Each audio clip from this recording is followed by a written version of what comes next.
nutrition is one of my passions, so let's go. Okay, so there's a couple of standards on which diagnosis programs are based. There's a German one, a French one, and then the NRC, the National Research Council one.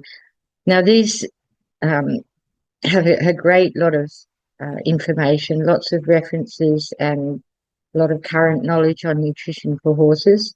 So that's a really, really useful and handy guide for nutritionists to estimate requirements. But the thing to remember is that these studies were done on normal, average, healthy horses.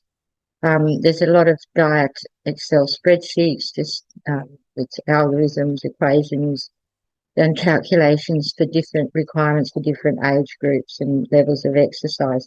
But the thing to remember is that these standards were developed on the average healthy horse, and therefore they meet the requirements of at best 50% of horses. So the other things that we need to consider are at their age, that is covered a little bit by the NRC recommendations, climate disciplines, pasture type, and hay and roughage. And it's really become more and more obvious that this varies with local growing conditions and even between batches of hay. So there's getting a greater and greater interest in actually having the hay analysed. The roughage is the major source of most minerals, and of course the sugar and starch levels are important too.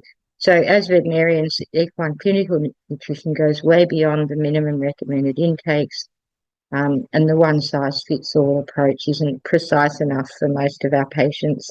So the other things we need to be aware of, there's a lot of research in the last 10 to 15 years on genetics, epigenetics, a lot of diseases, growth problems we have more information and knowledge on. And for many conditions, nutrition has an important role in the prevention and management. So I think when I was a student, I don't know if I went to lectures or even, I don't think we had any equine nutrition lectures, but it actually is quite an interesting area and takes into account a lot of other parts of veterinary medicine. So horses that can benefit, certainly pregnant mares, you're probably aware they are at risk of insulin resistance at about 26, 27 weeks. Growing horses, obviously, with the developmental orthopedic diseases, and many veterinary clinical conditions such as arthritis, behavioural problems, body composition.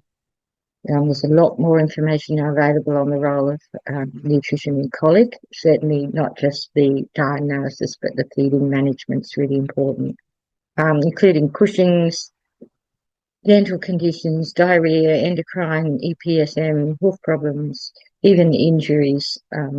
We can do a lot to help in healing of those. And for performance horses, the body composition in terms of the power to weight ratio is really important. So we see anything that doesn't have proper muscling or top line, you'd be surprised at what you can find with a diet analysis. And there's some very common findings. Obviously, muscle conditions, post-surgery, stomach ulcers, and skin conditions. Nutrition can have benefit or a role in most of those conditions. So the areas in which our nutrition knowledge has expanded are fibre types.